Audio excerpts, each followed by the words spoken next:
What's up, everybody? Today we're coming at you with another Turtles of Grayskull unboxing video. We're going to be taking a look at Splinter-Skull, the spiritual sensei, today. As you can see, he comes with a couple Build-A-Figure parts for Metal Botto. We've got the other parts that we'll kind of bring in and show you that we've gotten so far. But first, let's take a look at some of this box art. So as we spin it around to the side, we can see there's Splinter kind of doing that spiritual thing with his hands that he does. We're going to go ahead and take a look at the other side over here real quick before we look at the back. And there we've got Splinter kind of coming at you in an action pose. Really cool looking. He's got his little dagger or staff of Grayskull thing that he's got here with him. I can't wait to take a closer look at that. It kind of looks like a mini version of He-Man's power sword, so that's pretty interesting. And then on the back, we've got, as we're accustomed to, some pretty cool box art. This is more of a comic book style art, in my opinion, but it's definitely really cool. We got Splinter in the center here with a hand on each shoulder of Leonardo and both He-Man. And then we've got the rest of the Turtles in the back, Raphael, Michelangelo, Donatello, accompanied by Casey Jones and April O'Neil, looking really good there. So we'll take a look at that little bio at the bottom. It says, after the Turtles vanished, Master Splinter entered a deep meditation. Time and space faded away. When he heard them from far, far away, Splinter let go of all attachment to his physical form and followed their calling.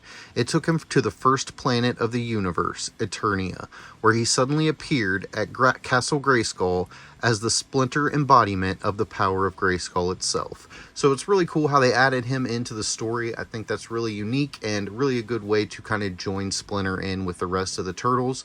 You know, he kind of made some spiritual form appearances in some of the other Turtle things. I'm not going to give out any spoilers. I'm sure you've seen the 90s movie, but either way, I'm not going to spoil anything for you just in case you haven't. Let's go ahead and get this guy pulled out of the box so we can take a closer look at him. Really excited to get him out, compare him with some other Turtles of Grayskull, that is, and just get a better impression.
Alright, so there he is pulled out of the package, and the first thing to do, I guess, would be go over some of his accessories or things that came with him, and we'll go ahead and start out with this Metal Botto chest. So he did come with this chest piece for Metal Botto, and it looks like the turtle shell. Yeah, we got some plugs here on the back of the turtle shell, which can also double as a shield, it looks like. Here's the little handle for that, but that will plug right into the back here to complete that Metal Botto set that has come with him. So we'll bring in some of the other pieces. It looks like this chest maybe opens. Oh, okay, cool. So the chest pulls apart, and you've got like a Roboto type gear situation going on the inside. That's pretty interesting. I could tell that it came off, but I wasn't sure what was in there, so that's really cool. I actually like that a lot. And I think I might display mine with it open like that, to be honest with you. I think that looks really good. So as far as the Metal Botto parts, we'll go ahead and just set them to the side over here. And then we'll go over a couple other things. Alright, so he did come with this cape, which is really nice. It's a really soft, like rubbery style cape. It definitely isn't a soft goods, like as far as fabric, but it is a really nice bendable, like rubbery feel. And then the collar's the same. It's really nice and bendy. It's not too firm, so I'm assuming that this is just going to slide over his shoulders here. Maybe? Yep, there we go. So that'll just slide over his shoulders there. And then that's what he looks like from the back. Really cool, really cool. We'll check later and see if maybe you can pull that top ponytail out from behind there or not, but looking really good so far. And it's neat that you can use this tail to kind of help balance him up, so that'll be an asset, I feel like, in posing him in some dynamic different ways there. So really looking forward to getting that. He also comes with this spear or staff of Grayskull, and it's got a translucent kind of mini version of He-Man's power sword. Not exact, but pretty close and pretty cool looking. I love translucent stuff, so really nice, and it goes with the whole spirit of Grayskull thing. Looks like it does come apart here, so he can just have like a mini sword and his walking stick, if that's how you want to put him as well. So we'll go ahead and set that off to the side for now.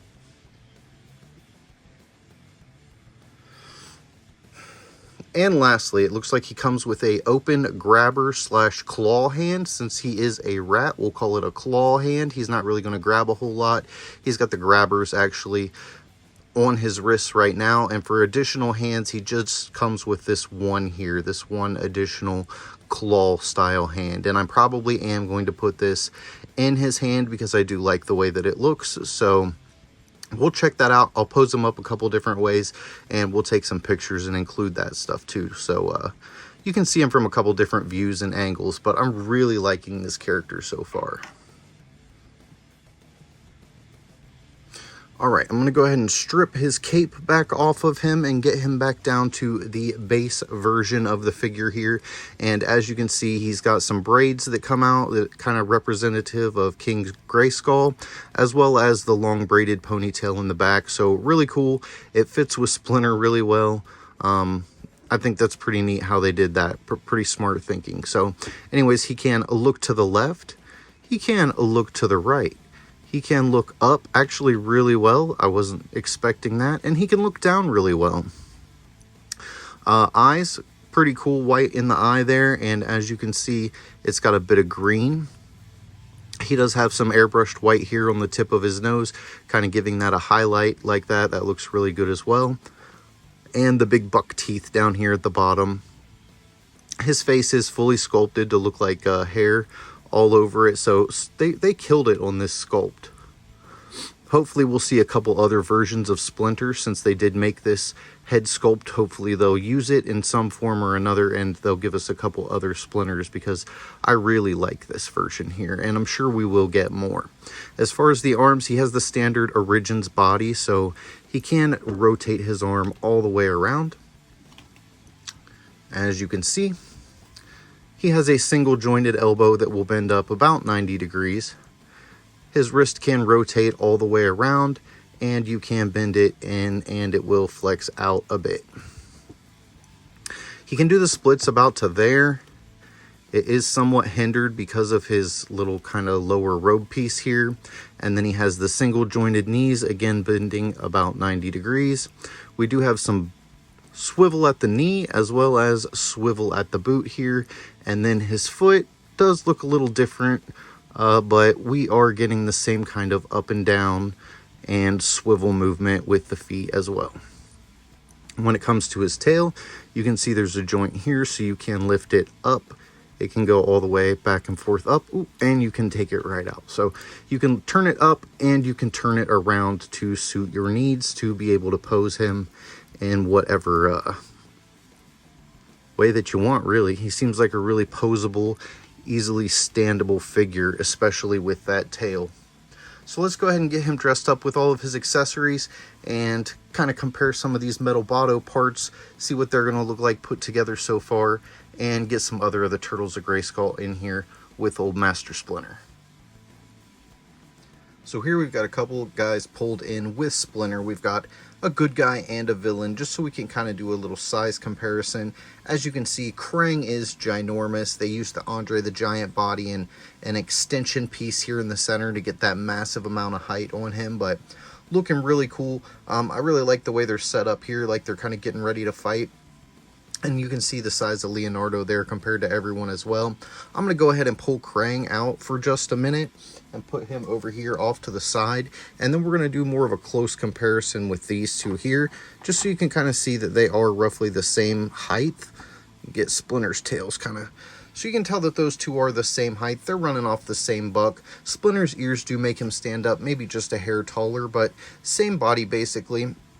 Splinter does have his own set of feet going on here, but as far as the legs, arms, torso, and stuff like that, it's just a reuse of parts like we're used to seeing.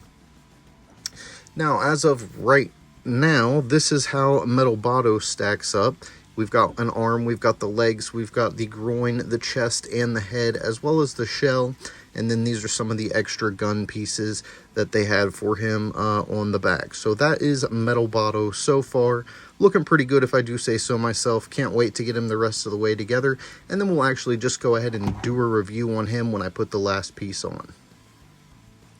Splinter taking a dive on us. To be fair, he is kind of standing up on some rocks here. This is not an exactly level space that I have him positioned on, but we did have to move. I was going to do a video explaining where I've been and why I haven't uploaded in a while, but it's kind of diving into the personal life just a bit and some tragedy that came about. So we are relocating and I'm getting the studio set up. I did have to completely move everything, so this is temporary, but it's just been a while and I really wanted to get a video out there. I've got a couple new figures that I wanted to share with you guys, so I figured this temporary setup will work for now. We'll get into more of the permanent setup as the weeks go farther. I just want to get something set up that I really like and I don't have to keep moving about. I'm going to open the little card up real quick so we can take a look at that, and then we'll probably go over our final thoughts. They got that tape on here that just doesn't want to let go easily. And the card is slid so tightly in here. I don't want to damage the corners or anything. I like to keep those looking nice. Another thing that it does come with is this little instruction manual / guide that just tells you what the removable parts are, how you can take Splinter apart. You can remove the loincloth, you can remove the arms, the feet, the tail, the head, and we will pull him apart after we get done looking at his card here. I guess we got to do that before we can go over our final thoughts. But here's the card, really good artwork. Reminds me of the 1990s movie Teenage Mutant Ninja Turtles. If you haven't seen that, I'll definitely check that out. That is a win. And then here we've got on the back, it says Splinter-Skull, Spiritual Sensei, Grayskull, Master Powers, Splinter, Enhanced Strength and Speed, Master of New Ninjutsu, Wisest Sensei, Talking Rat, the wisest sensei / talking rat to ever exist, Grayskull form, physical manifestation of the power of Grayskull, astral projection, ancient knowledge of Eternia. So once he gets charged up with the powers of Grayskull, he knows everything and becomes pretty BA. Let's go ahead and get Leonardo pulled out of here as well. Oh, almost threw him down on the floor. And we'll get this weapon pulled out of his hands. And we will remove his cape here. Let's go ahead and see how this comes off. It looks like it just unsnaps there. We're going to need to pop the head off. Remove this. We're going to snap apart at the waist. Remove that. Let's see what else. Does this come off? Okay, let's pull the tail out. Looks like there's a slit. We didn't need to pull the tail out. Let's go ahead and set the legs down. Let's pull off an arm here. Does this come apart? Oh, it does come apart. So we pull off one arm and then we can remove it the rest of the way. So let's go ahead and get Naked Splinter set up real quick and take a look at that. Get those braids situated. Arm in slot. Tail.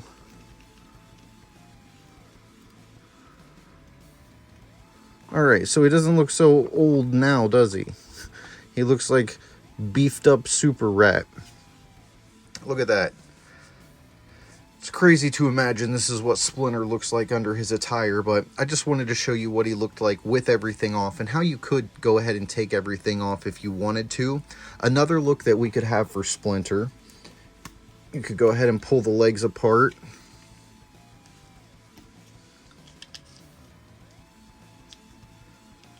Get that lower belt back on there. We'll go ahead and snap his torso section in. Got to pull an arm off, got to pull a head off, and then let's go ahead and feed this arm back through the sleeve hole.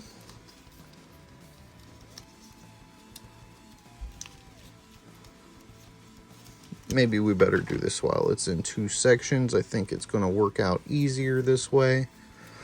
Hopefully this isn't one of those things I regret taking apart. Nope, it went back together quite well. Snap that in there. Snap the old arm back on.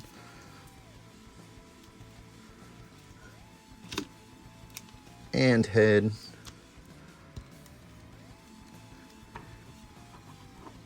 And he actually looks pretty cool like this. Just more of a traditional Splinter, I would say. He's still got the beefed up arms, but just the maroon robe. He does have the Eternia belt on, but if you remove this and the cape, it gives you a little bit more of a traditional looking Splinter, and I actually like him this way. I'm not sure how I'm going to display him. I generally display them with all their accessories and everything on, so that's probably what I'll do for him. If these guys go down to the clearance, I'm going to pick up another one though, just so I can display him both ways, because I do think that he looks really cool like this as well.